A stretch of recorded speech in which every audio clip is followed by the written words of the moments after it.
ni Jacqueline Jose na si Andy Eigenman sa reason ng pagpanaw ng kanyang ina. Mula sa nasabi nga pong live sa Facebook ng ABS-CBN, nagsalita na ang aktres na si Andy Eigenman kaugnay sa pagpanaw ng kanyang inang si Jacqueline Jose. Sa naging Facebook live ng ABS-CBN News ngayong Lunes, March 4, ay sinabi nga ni Andy sa publiko ang dahilan ng pagpanaw ng kanyang ina.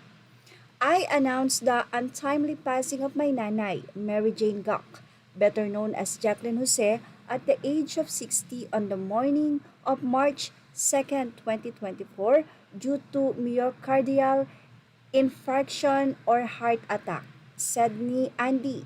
We'd like to thank everyone who has sent their extended prayers and condolences to us as our family is trying to come to terms with this unfortunate incident. Please provide us respect and privacy to grieve, Anya.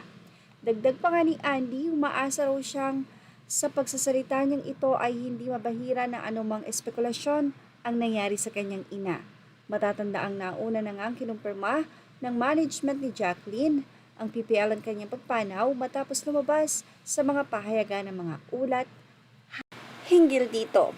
Well, tama nga ang naging isang artikulo kung di tayo nagkakamali sa Bandera na kung saan ay nagtanong-tanong nga sila sa kapitbahay doon na ayon nga sa naging pahayag ay maitim na nga ng matagpuan kahapon, March 3 ang aktres dahil ito nga ay nakalang Sabado nga ay pumanaw na. Which is ito nga ang ipinahayag ni Andy Eigenman kung saan ay March 2 nga daw pumanaw ang kanyang ina. Ito ay dahil na rin sa heart attack.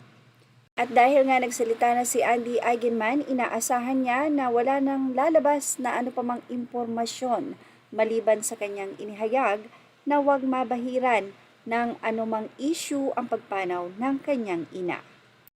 Samantala, isa naman si Aramina sa sobrang nalulungkot sa pagpanaw ni Jacqueline Jose na ikinuwento pa nga niya na last week lang daw ay kausap niya ito at mayroon silang movie na gagawin.